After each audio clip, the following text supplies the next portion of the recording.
2주 전에 이사야 35장 말씀을 통해서 새 시대가 돌아온다. 그 말씀으로 그 제목으로 설교했던 것 기억나실 것입니다. 그 설교의 하편입니다. 자, 2주 전에 들었던 설교 말씀 기억 한번 해보세요. 기억이 안 나시겠죠, 당연히? 우리 본문 말씀을 한번 읽어보겠습니다. 이사야 35장 1절부터 4절까지 우리 스크린을 보고 한번 다 같이 읽겠습니다. 광야와 메마른 땅이 기뻐하며 사막이 백합화같이 피어 즐거워하며 무성하게 피어 기쁜 노래로 즐거워하며 레바논의 영광과 알멜과 사론의 아름다움을 얻을 것이라. 그것들이 여호와의 영광 곧 우리 하나님의 아름다움을 보리로다. 너희는 약한 손을 강하게 하며 떨리는 무릎을 굳게 하며 겁내는 자들에게 이르기를 굳세어라, 두려워하지 말라. 보라, 너희 하나님이 오사 보복하시며 갚아주실 것이라. 하나님이 오사 너희를 구하시리라. 아멘. 자, 이사야의 말씀, 이 말씀 이대로 저와 여러분들의 인생 가운데서 하나님께서 문자 그대로 인도해 주실 것을 믿습니다. 제가 2주 전에 이 말씀을 설교하면서 너무 은혜가 돼서 이 본문 말씀, 이 이사야 35장 1절부터 4절 말씀을 제가 기도 노트에 딱 적어놨어요. 적어놓고 기도하기 전에 한번 읽고 기도 끝나기 전에 읽고 여러분들 위해서 기도하면서 그 말씀을 읽으면서 하나님 앞에 이 말씀대로 여러 성도들의 삶 가운데 임할 것을 축복하며 기도합니다. 하나님께서 그대로 임하게 해주실 줄 믿습니다. 2주 전에는 제가 이 말씀의 수혜자는 히스기야 왕이라고 말씀드렸습니다. 히스기야는 문제가 생겼을 때 하나님 앞에 그 문제를 들고 나가서 기도했고 기도로 응답받았습니다. 여러분, 저와 여러분들이 문제가 생길 때 그 문제는 하나님 앞에 매달리라는 사인이라고 생각하고 기도하면 하나님께서 놀라운 그 문제를 통해서 은혜와 복을 저와 여러분들에게 주실 줄 믿습니다. 그러니까 사실 문제는 저와 여러분들이 정면 돌파해서 이겨야 될 것입니다. 문제를 피한다고 문제가 해결되나요? 잠시 딜레이 될 수도 있어도 문제를 해결할 수 있는 방법은 하나님의 은혜로 해결할 수밖에 없어요. 히스기야가 그랬습니다.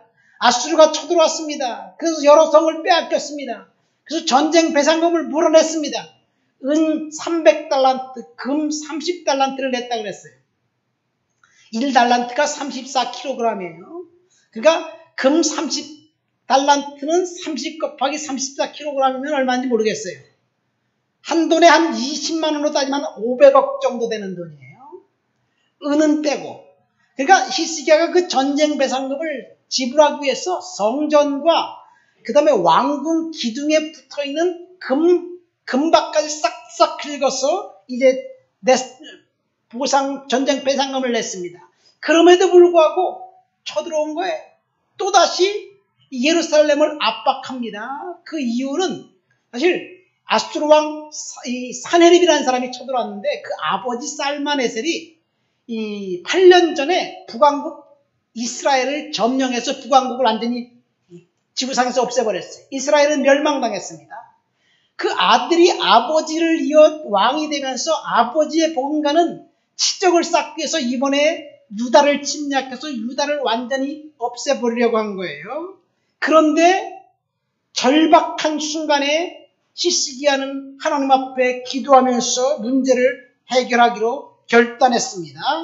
이번에는 화친이 아니라 정면 돌파하기로 결정한 거예요. 때때로 저와 여러분들이 이 땅을 살아가면서 하나님의 은혜로 정면 돌파할 때 하나님이 인도해 주실 줄 믿습니다. 히스기야가 기도하자 하나님이 일하시기 시작한 거예요. 2주 전에 뭐라고 말씀드렸습니까? 어느 날 밤 잠자고 일어나니까 18만 5천 명이나 되는 아수르 군사들이 하루아침에 송장이 다 되어버렸어요. 그래서 아수르 왕 사네립이 본국에 도망갔다 거기서 신하들에게 살해당해 죽습니다. 이것이 하나님의 심판이었습니다. 문제가 생겼을 때 하나님 앞에 기도하라는 사인으로 받으시기를 예수님의 이름으로 축원드립니다.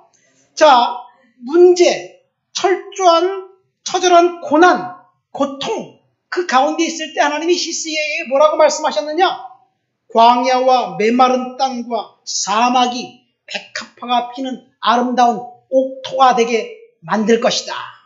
여러분, 이것이 하나님의 약속입니다.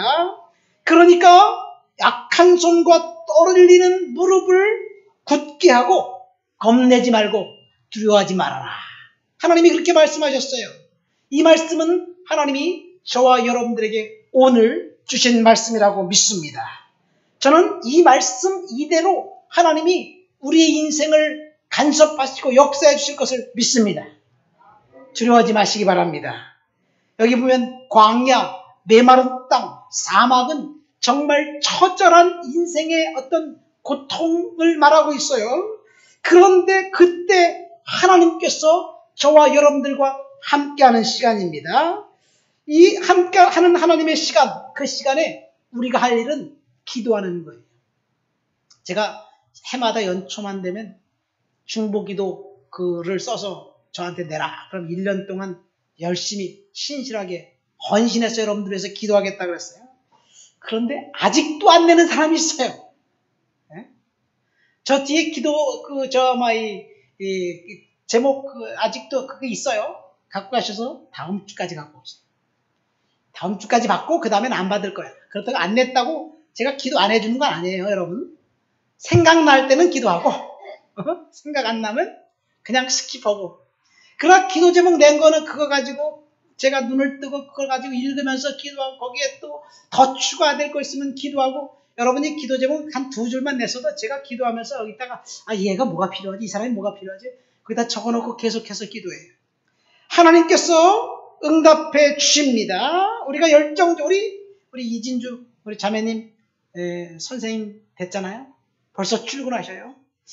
제가 가만히 생각해 보니까 이거 하나님이 응답이에요. 우리 이진주 양이 진짜 똑똑하고 아주 스마트해서 합격했겠지만 하나님의 은혜예요. 어떻게 면접관이 면접하면서 만점 가까운 점수를 줄 수가 있어요. 제가 그렇게 기도했거든요. 하나님 면접관의 마음을 열어 좋은 것만 보게 해주십시오. 면접 볼 때 이진주 양이 눈을 똑바로 쳐다보고 떨지 않고 소신 있게 말하게 해주십시오. 그렇게 기도했어요. 계속해서 기도했어요. 안수기 다음에 그렇게 기도해줬고. 근데 저만 착각인가요? 하나님이 그렇게 해주셨어요. 여러분, 우리가 기도하면 하나님이 들어주셔요. 응답해 주십니다. 해마다 제가 중보 기도를 요청하는데 여러분 가볍게 생각하지 마시고 내세요. 그러면 하나님께서 놀랍게 역사해 주실 줄 믿습니다. 옛날이나 지금이나 변치 않는 진리는 하나님이 말씀을 통해서 역사하신다는 이야기예요. 오늘 말씀 이사야 35장과 이사야 61장 말씀을 하나님 앞에 붙들고 기도하면 하나님이 그대로 응답해 주실 줄 믿습니다. 여러분, 하나님이 여러분들에게 어떻게 말씀하시나요? 때때로 하나님이 음성으로 상이라 내가 여기 있다 이렇게 말씀하실까요? 아닐까요? 하나님이 그렇게 말씀하실 수도 있겠지요. 하나님이 그렇게 말씀하신다면, 만약에 하나님 앞에 그런 음성을 들었다면 그건 점검해 봐야 돼요. 근데 하나님은 그렇게 말씀하실 수도 있다고 생각을 해요. 사실은요, 그것보다는 내가 하나님의 음성을 들었다고 착각하는데 소음과 아니면 공해에 찌들어서 내가 듣고 싶은 소리를 들은 것일 수도 있어요. 하나님의 음성은 아닌데. 그러니까 하나님의 음성을 우리가 분별해야 돼요. 어거스틴이라는 사람이 있습니다. 이 사람이 타락해서 정말 방탕한 삶을 살다가 그 어머니가 기도해서 주님 앞에 믿음으로 살려고 발버둥 치고 있어요. 성경을 읽고 그리고 하나님 앞에 믿음을 회복하려고 하고 있는데 어느 날 갑자기 밖에서 아이들이 뛰어놀면서 이상한 소리를 하는 거예요. 아이들이 노래를 부르는데 남자인지 여자인지 모르겠지만 어쨌든 뭐 자기 귀에 들렸어요. 일어나서 읽어라. 이게 노래 가사 중에 하나예요. 그때. 근데 어거스틴은 이 아이들이 노래 부르는 그 소리를 하나님 음성으로 듣고 잽싸게 뛰어들어가서 자기가 읽던 성경책을 딱 펼쳤어요. 그리고 거기에 어떤 말이 나오냐면 낮에와 같이 단정히 행하고 방탕하거나 술 취하지 말며 음란하거나 허색하지 말며 다투거나 시기하지 말고 오직 주 예수 그리스도로 옷 입고 정욕을 위하여 육신의 일을 도모하지 말라. 로마서 13장 말씀을 읽게 됩니다. 어거스틴은 이 말씀을 읽으면서 그의 책 고백록이라는 컨페션이라는 책에 이때 상황을 이야기하고 있습니다. 그 아이의 음성이 하나님의 음성으로 들었고 하나님의 음성을 듣고 성경 읽고 난 다음에 그는 회심했다고 고백합니다. 여러분, 하나님의 말씀이 어떤 말씀이든지 여러분들에게 가슴에 다가오는 그 말씀을 하나님의 말씀으로 듣고 기도하면 그 말씀이 여러분의 인생 가운데 축복으로 바꿔주실 줄을 믿습니다. 오늘 본문 말씀 볼까요? 1절부터 3절까지 우리 한번 다 같이 읽어보시겠습니다. 이사야 61장 1절부터 3절입니다. 읽습니다. 주 여호와의 영이 내게 내리셨으니 이는 여호와께서 내게 기름을 부으사 가난한 자에게 아름다운 소식을 전하게 하려 하심이라. 내가 나를 보내사 마음이 상한 자를 고치며 포로된 자에게 자유를 갇힌 자에게 노임을 선포하며 여호와의 은혜의 해와 우리 하나님의 보복의 날을 선포하여 모든 슬픈 자를 위로하되 무릇 시온에서 슬퍼하는 자에게 화관을 주어 그 죄를 대신하며 기쁨의 기름으로 그 슬픔을 대신하며 찬송의 옷으로 그 근심을 대신하게 하시고 그들의 의의 나무 곧 여호와께서 심으신 그 영광을 나타낼 자라 일컬음을 받게 하려 하시나요. 여기까지 우리가 읽었습니다. 하나님께서 이 완전한 회복을 선언하고 계신 거예요. 여호와의 은혜의 해가 선포되었다고 주님이 선포하고 있습니다. 1절에 보니까 여호와의 영이 내게 내리셨으니 이런 말씀을 하고 있습니다. 이 말씀의 문맥으로 볼 때 하나님의 영, 기름 부으심이 임했던 그 사람들은 이 멸망당해서 바벨론의 포로로 잡혀갔던 그 사람들, 그렇지만 하나님께서 이제 포로에서 귀환시켜 주시기로 작정하신 남은 자들을 이야기하고 있습니다. 유다는 멸망당했습니다. 처참한 상황을 경험했습니다. 그러나 하나님은 그 심판받고 남아있는 남은 자들을 통해서 놀라운 새로운 뭔가를 하시기로 작정하신 거예요. 2절 말씀에 보면 새로운 언약, 새 언약을 허락해 주신 것이에요. 여러분, 이것은 예레미야 선지자를 통해서 약속하신 뉴 커버넌트입니다. 다윗과 맺었던 언약은 종결하고 이제 새롭게 하나님께서 남은 자들을 통해서 새로운 언약을 주셨는데 그것이 때가 되어서 성취될 시간이 되었다는 선언입니다. 여러분, 이 말씀, 이사야 61장 말씀은 신약에 와서 예수님께서 첫 번째로 선포하신 메시지입니다. 예수님께서 공생애를 시작하시면서 가장 첫 번째 한 것은 세례 요한을 통해서 세례를 받는 일이었어요. 그리고 40일간 금식하며 기도했습니다. 기도하고 난 다음에 광야로 갔어요. 기도하기 위해서 광야로 갔어요. 40일 동안 금식하며 기도했어요. 가만히 생각해 보세요. 40일 동안 금식하며 기도했으면 예수님에게 성령이 충만히 임했어요. 그렇죠? 근데 마귀라는 놈, 어리석은 사탄이라는 놈이 인간이 가장 극심한 혼돈의 시간이라고 생각해서 예수님에게 찾아와서 시험하고 유혹하기 시작한 거예요. 마귀가 착각한 거예요. 기도해서 성령 충만할 때 유혹할 것이 아니라 성령 충만하지 않을 때 유혹해야지. 말이 됩니까? 이 마귀란 놈? 이 시험하거든 금식하기 전에 해야 되는데.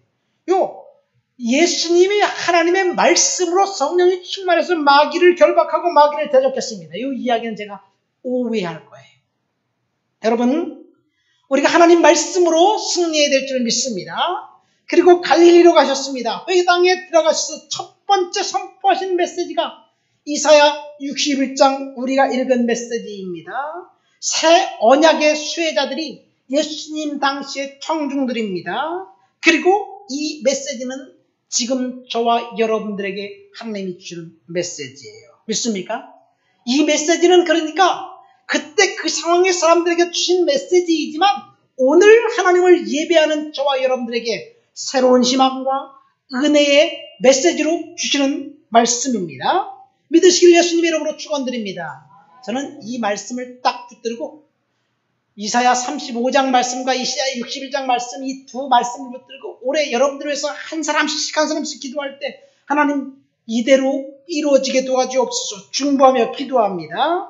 여러분 하나님이 그대로 이루어질 줄 믿습니다. 보세요. 이사야 시대의 청중들 사막과 광야와 척박한 땅에 살고 있었던 그 사람들에게 하나님의 은혜가 필요했습니다. 때가 되면 사막이 변해서 백합화가 피는 아름다운 옥토가 되게 될 것입니다. 지금 저와 여러분들이 지금 비록 어떤 사람은 진짜 문자 그대로 사막을 지나고 있는 사람도 있어요. 광야를 지나가고 있는 사람이 있습니다. 힘듭니다. 그러나 이제 다 시간이 되어서 하나님께서 회복해 주시고 하나님께서 은혜 주실 그 시간이 되었다고 저는 믿습니다. 인내의 시간은 지났습니다. 하나님께서 풀어주시고 축복해 주실 거예요. 이 말씀을 붙들고 기도하는 사람에게는 그 말씀대로 그대로 될 줄 믿습니다. 저와 여러분들의 인생 가운데 하나님의 은혜와 완벽한 회복의 시간이 찾아왔습니다. 이 시간 예배하는 저와 여러분들에게 주신 하나님의 말씀입니다. 본문을 보세요. 마음이 가난한 자와 마음이 상한 자, 포로된 자, 슬픔에 슬퍼하는 자가 나옵니다. 절박한 상황에 있는 사람들을 말하지요. 바로 저와 여러분들에게 주시는 말씀입니다. 첫 번째 하나님의 은혜와 완벽한 회복은 가난한 자에게 임한다고 이야기하고 있어요. 가난한 자에게는 아름다운 소식을 주겠다고 약속합니다. 가난한 자에게 주실 아름다운 소식이 뭘까요 도대체? 가난한 자에게 주실 아름다운 소식은 아마도 풍요와 번성의 축복이 아닌가 생각됩니다. 이 풍요와 번성의 축복은 사실 물질적인 축복만 의미하지 않습니다. 그 이상입니다. 그렇지만 가난한 자들에게 필요한 것을 하나님이 공급해 주시겠다는 약속이에요. 저는 그 약속 그대로 이루어지실 줄 믿습니다. 여러분 우리 주위에 돈이 정말 주체할 수 없이 많은 사람들이 있어요. 돈이 주체할 수 없을 만큼 많은 사람들이 있습니다. 그런데 그 많은 돈을 한 푼도 쓰지 못하고 죽는 사람 진짜 부자인가요? 풍요한 사람인가요? 축복받은 사람인가요? 돈이 많다는 것 그 사람에겐 풍요와 번영의 축복이 결코 아닐 수도 있습니다. 사실 돈이 많은 것보다 중요한 것은 돈을 어떻게 쓰느냐가 중요하지요. 그렇지요. 그래서 오늘날 분명히 돈은 축복의 상징이고 번영의 상징이기도 합니다. 그렇지만 돈이 많다는 것이 행복과 정배하지 않다는 것이 문제입니다. 돈이 많지만 그러면 행복할 것 같지만 사실은 그렇지 않기도 해요. 여러분 그래서 요즘 우스갯소리로요. 진짜 똑똑하고 젊은 여성은 의사가 되려고 하지 않는데요. 그 뭐가 되려고 할까요? 의사 부인. 진짜 똑똑한 그 엄마는 딸을 의사시키지 않는데요. 의사 부인으로 만든대. 그러면 남편이 돈을 열심히 벌어와요. 밤낮 가리지 않고 주말도 가리지 않고 열심히 벌어와. 근데 돈 쓸 시간이 없어. 누가 써? 그 부인이 써야지 뭐. 응? 의사 부인 대신 예수님 이름으로 축원드립니다. 그게 진짜 지금 아멘 뭐 결혼한 사람이 아멘해. 여기서 얘기 아멘 하라니까. 사실은요 정말 돈이 많아서 돈 쓸 시간이 없는 사람이 있어요. 돈 쓸 줄 모르는데 그게 축복일까요? 제가 돈 얘기가 나왔으니까요. 벌써 오래전 얘기인데 제가 인하대학교에 가서 영어 성경 공부를 한 수년간 인도했어요.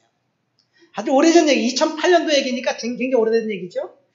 네팔에서 온 여학생 2명이 저한테 전화가 왔어요. 목사님 좀 도와주세요. 그래서 알고 봤더니 이 여학생들이 그 한국 정부의 장학금을 받고 이제 그 대학원 공부를 하러 오는 아이들이에요. 보증금 100만 원을 내고 월세 20만 원인가 이렇게 주고 방 한 칸을 둘이서 살고 있었어요. 근데 1년이 지나서 이제 그 집을 이사 가게 돼서 이사 갔는데 이 집주인 할머니가 월세 보증금 100만 원을 안 돌려주는 거야. 목사님 그것 좀 받아주세요. 그래서 제가 그 할머니를 만났어요. 그러더니 그날따라 다른 세입자들과 함께 술을 잡수시고 횡설수설하는 거예요. 할머니, 그 아이들 외국에서 온 아이들인데 할머니한테는 100만 원 아무것도 아닌 것 같아서 네팔에서 온 아이에게는 큰 돈이에요. 그거 돌려주세요. 그랬더니 이 할머니가 나한테 하는 말이, 아니 그 싸가지 없는 것들 내가 돌려주려고 그랬더니 받지는 않고 경찰에 고발해서 이 늙은이를 수몰 당하겠으니까 내가 주지 않겠다고 그러는 거예요. 모두 안 내고 모두 안 내고 모두 안 냈대요. 그래서 안 냈다고 그러니까 어떻게, 그래서 그 아이들을 또 다시 만났어요. 너희들 뭐 안 낸 거 있냐 그랬더니 영수증을 차곡차곡 다 모아놨어. 전기세, 수도세 뭐 다 모아놨어. 안 낸 게 없어요. 이사 가고 난 다음에 이제 아직 비를 받지 않았으니까 내야 될 것이 있는데 그건 안 냈대. 그런데 이 할머니가 30만 원을 공제하고 주겠다니까 이 아이들이 받겠어요? 그래서 결국 받지 못하고 있어요. 이 할머니는 그 집 한 채, 인하대 후문에서 집 한 채 가지고 방을 여러 개 만들어서 이 사람 저 사람에게 사글세를 주고 지금 월세 받고 있는 거예요. 갈 때마다 술 먹고 횡설수설합니다. 그래서 그 여성들이 살고 있던 집에 새로 이사 들어온 어떤 젊은 청년이 있었어요. 그래서 얘네들이 한국말을 못하니까 좀 도와주세요. 그랬더니 그 사람이 그 할머니 아들, 무슨 시흥시청인가 어디서 공부하는 아들 전화번호를 줘요. 그래서 제가 그 아들에게 전화했어요. 내가 누군데 그 어머니에게 얘기해서 네팔에서 온 아가씨들 그 보증금을 좀 돌려줬으면 좋겠습니다. 이 아들이 대뜸 하는 말이, 왜 나한테 전화하냐고. 우리 어머니하고 해결하라고. 그러니까 전화를 뚝 끊어버리고 전화를 안 받아요. 너무 황당하잖아요. 너무나 억울하고 제가 얼마나 가슴이 답답하고 정말 부끄러웠어요. 근데 그때 제가 인천 남동경찰서에 외국인 범죄자들 잡혀서 적으면 통역을 하러 가끔가다 가서 통역을 했어요. 통역을 하니까 돈을 많이 주더라고. 근데 지금 안 연락이 하다. 좀 알바 좀 했으면 좋겠는데. 그래서 인천 남동경찰서 그 경찰 한 명 아는 분이 있어요. 그래서 그분하고 전화를 했어요. 그랬더니, 목사님 100만 원은 소액이기 때문에요. 사기로 걸 수 없어요. 그러니까 그 할머니를 잘 구슬려서 50만 원이든 40만 원인지 90만 원인지 그냥 받는 게 최선입니다. 그렇게 얘기해요. 근데 결국은요, 내가 그 아이들에게 그 문제 해결하지 못했어요. 그리고 그 아이들은 갔어요. 여러분, 그렇게 돈을 많이 쌓아놔서 그분이 근데 70이 넘었어요. 뭐 하려고 그러는지 모르겠어요. 그게 진짜 축복일까요?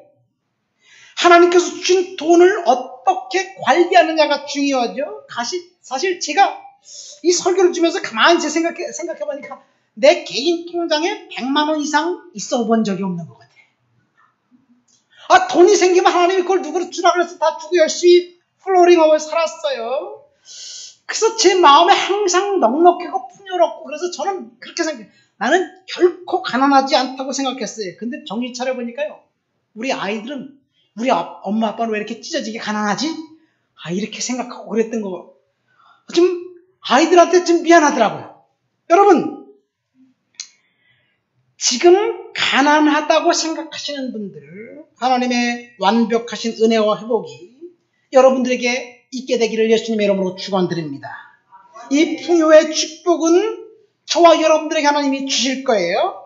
여러분, 포로된 자에게 두 번째 부문에서 나온 그 축복, 포로된 자, 마음이 상한 자, 갇힌 자, 슬퍼하는 자, 그들에게 하나님께서 회복시켜 주시겠다고 이야기합니다. 갇힌 자, 포로된 자, 오늘날 문자 그대로 육신이 갇혀있고 포로된 자는 없을 것입니다. 그러나 이사야 본문에 의하면 국가가 멸망당해서 바벨론의 포로로 잡혀간 그 사람들을 이야기합니다. 슬픈 자, 영적이고 정신적인 그런 갇힌 자들을 이야기합니다. 여러분, 그렇지만 오늘날 육신은 구금할 수 없지만 무엇인가에 우리들은 다 포로가 되어 있어. 무엇에 포로가 되어 있느냐? 어떤 사람은 쾌락의 포로가 되어 있고, 어떤 사람은 돈의 포로가 되어 있고, 어떤 사람은 정욕의 포로가 되어 있고, 포로가 되어서 자유를 상실합니다. 이 포로 상태를 요즘 말로 하면 아마 중독 상태가 아닐까 생각됩니다. 제가 도박에 빠진 한 형제를 알고 있어요. 유학시절 만났던 아주 똑똑한 청년이었습니다. 제가 유학 그거 마치면서 YM, DTS 하면서 아우리치 하면서 그 형제를 한번 만나서 그 형제를 아들도 오고 와이프도 잘 알아요.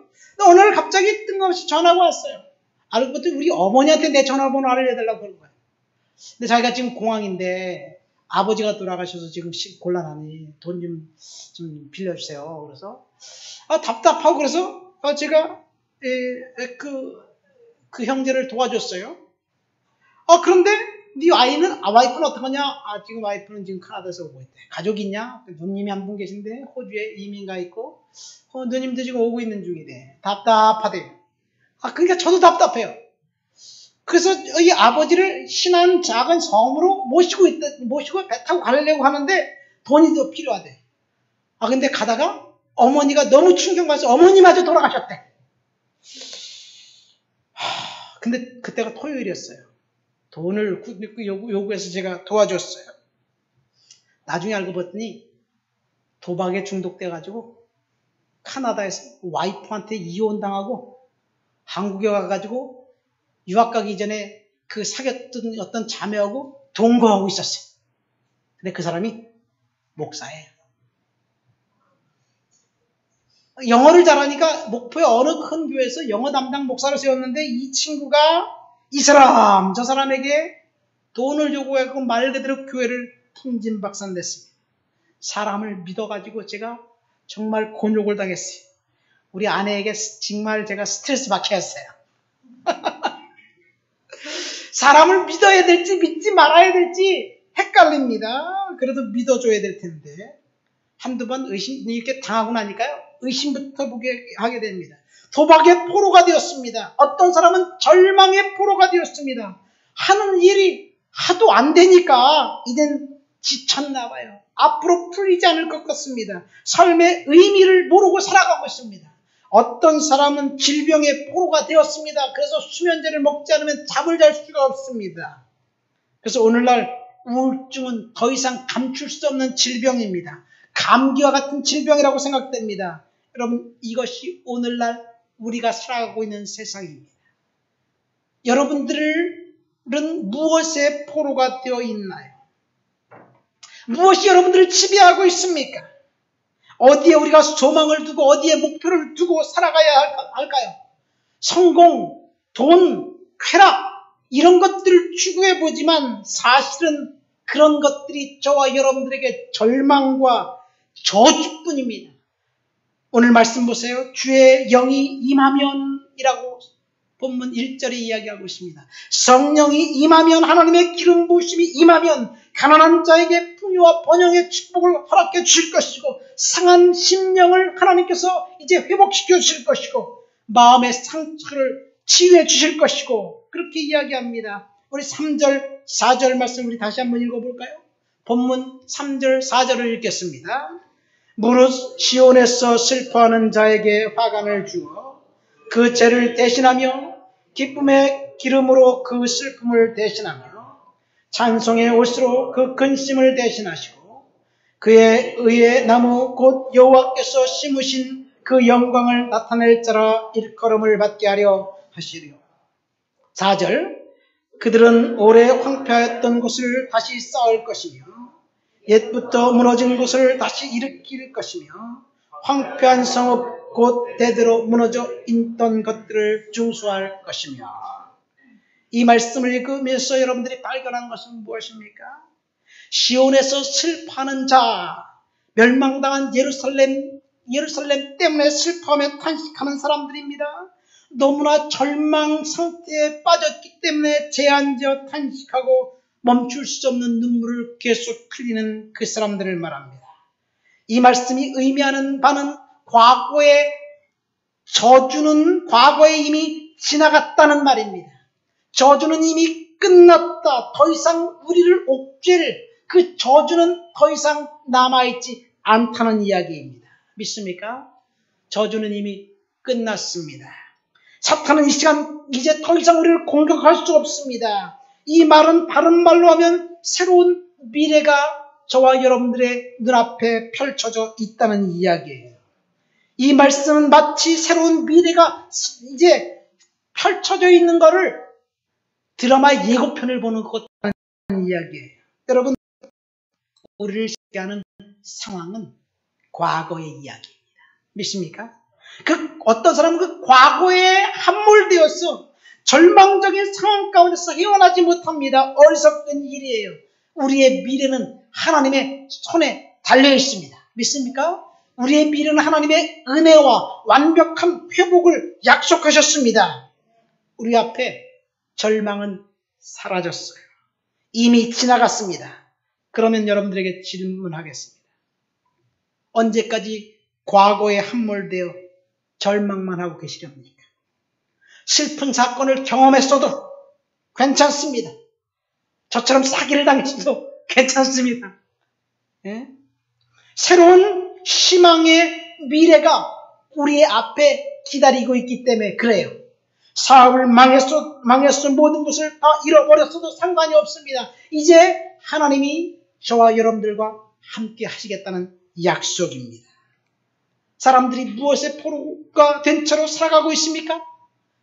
이 세상 사람들은 돈과 쾌락과 성공에 집착한 나머지 잡을 수 없는 신기루를 쫓아가고 있습니다.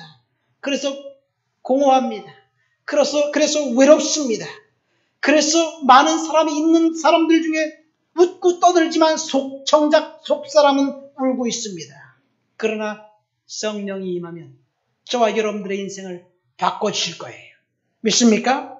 저와 여러분들을 회복시켜 주실 것입니다. 4절 말씀 보세요. 황폐한 곳, 무너진 곳을 하나님이 다시 세워주시겠다고 약속하셨습니다. 저는 이 말씀 이대로 우리 좋은 이웃교회, 이 교회를 세워주실 것을 믿습니다. 저는 이 말씀 이대로 여러분 가정과 자녀들을 세워주실 것을 믿습니다. 제 아이들을 하나님께서 지금 세워가고 있는 과정이라고 생각합니다. 육신의 아빠인 제가 아이들을 도와줄 수 있는 방법은 유언해요. 큰 힘이 못 됩니다. 그러나 하나님께서 세워주시고 하나님께서 함께 하실 것을 믿습니다. 그래서 저는 낙심하지 않습니다. 기도합니다. 하나님께 맡깁니다. 저 여러분들이 경영하는 사업도 마찬가지입니다. 하나님이 세워주실 거예요. 믿습니까? 우리 7절부터 9절까지 말씀을 한번 읽어보시겠습니다. 7절부터 9절 읽습니다. 너희가 수치 대신에 보상을 배나 얻으며 능욕 대신에 몫으로 말미암아 즐거워할 것이라. 그리하여 그들의 땅에서 갑절이나 얻고 영원한 기쁨이 있으리라. 무릇 나 여호와는 정의를 사랑하며 불의의 강탈을 미워하며 성실히 그들에게 갚아주고 그들과 영원한 언약을 맺을 것이라. 그들의 자손을 문나라 가운데 그들의 후손을 만민 가운데 알리리니 무릇 이를 보는 자가 그들은 여호와께 복받은 자손이라 인정하리라. 아멘. 8절 말씀해 보세요. 무릇 나 여호와는 정의를 사랑하며 불의의 강탈을 미워하여 성실히 그들에게 갚아주고 그들과 영원한 언약을 맺을 것이다. 그들과 영원한 언약을 맺을 것이다. Everlasting Covenant입니다. New Covenant, 새로운 언약입니다. 수치와 능력 대신 하나님께서 보상해 주시겠다는 언약입니다. 그뿐만 아닙니다. 우리의 자손을 복받은 자손이라 인정하리라. 여러분, 저는 문자 그대로 이 말씀대로 저와 여러분의 인생 가운데 임하게 될 줄 믿습니다. 저의 인생에도 우리 자녀의 인생에도 후손에 대한 축복을 하나님이 약속하셨습니다. 수치 대신 보상을 배나 얻게 될 것이고 능력 대신 몫으로 말미암아 즐거워할 것이다. 이것이 하나님의 은혜와 완벽한 회복입니다. 완벽한 회복을 약속하셨습니다. 지나간 과거는 이제 옛날 것이 된 거예요. 이제 새로운 언약과 새로운 희망이 우리를 사이에 우리들 눈앞에 놓여 있습니다. 그러니까 아까 제가 무엇의 포로가 되었냐고 말했죠?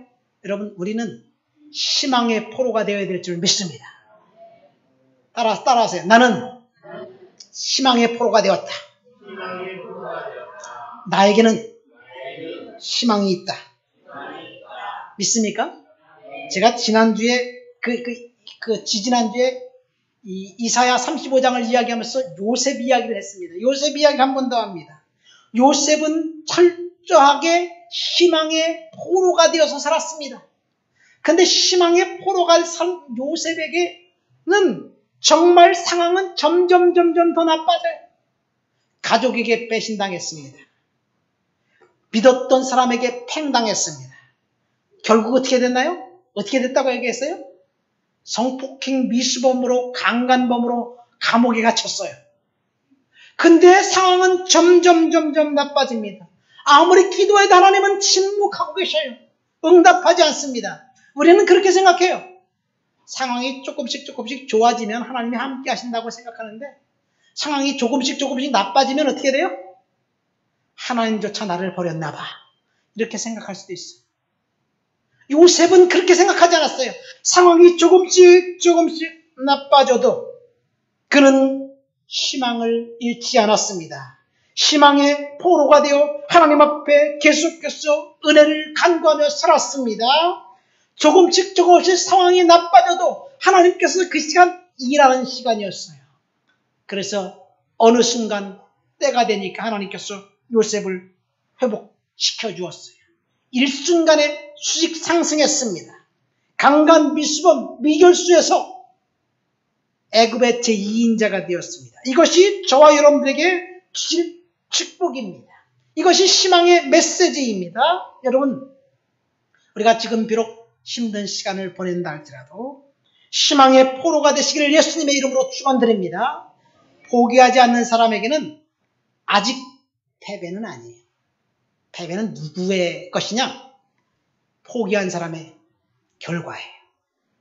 우리가 지금 패배한 것 같은 삶을 살아간다고 할지라도 포기하지 않으면 하나님 앞에서 패배가 아니라 하나님 앞에 침묵의 시간을 견디고 있는 인내의 시간입니다. 이사야 35장 4절 말씀 다시 한번 읽어볼까요? 스크린 띄워보세요. 이사야 35장 4절 다 같이 읽겠습니다. 겁내는 자들에게 이르기를 굳세어라. 두려워하지 말라. 보라, 하나님이 오사 보복하시며 갚아주실 것이라. 하나님이 오사 너희를 구하시리라. 아멘. 하나님이 저와 여러분들에게 요구하시는 것이 뭐예요? 이사야 35장 4절 말씀처럼 겁내지 말아라. 포기하지 말아라. 두려워하지 말아라. 그러면 하나님이 보복하시고 갚아주시고 구해주실 것이다. 여러분, 이것이 하나님이 저와 여러분들에게 약속하신 영원한 언약입니다. 지금 광야와 메마른 땅을 지나가고 있는 저와 여러분들에게 하나님이 약속하신 약속입니다. 하나님의 일하실 시간이 되었습니다. 완벽한 회복은 이제 기다리고 있습니다. 말씀을 맺겠습니다. 우리 힘든 상황, 어려운 상황, 역경이 있을 때 시기야처럼 하나님 앞에 그 문제를 갖고 나가시기를 예수님의 이름으로 축원드립니다. 여러분, 고민하면 문제가 해결되나요? 그럼 고민 많이 하세요. 잠자지 말고 고민하세요. 근데 고민한다고 문제가 해결되는 건 아니에요. 고민 대신 시기야처럼 하나님께 그 문제를 갖고 나가면 이제 그 문제는 내 것이 아니라 하나님의 것입니다. 오늘 본문 1절 말씀 보세요. 주 여호와의 영이 내게 내리셨으니 이는 여호와께서 내게 기름을 부으사. 우리가 하나님 앞에 문제를 갖고 나갔을 때 하나님의 영이 내게 임하고 기름 부으심이 내게 임했어. 성령이 임했어. 우리는 희망의 포로가 되고 문제를 해결하고 이기게 될 줄 믿습니다. 하나님의 은혜는 임했습니다. 완벽한 회복은 저와 여러분들에게 찾아오게 될 것입니다. 우리 다 같이 말씀을 생각하면서 통성으로 기도합니다.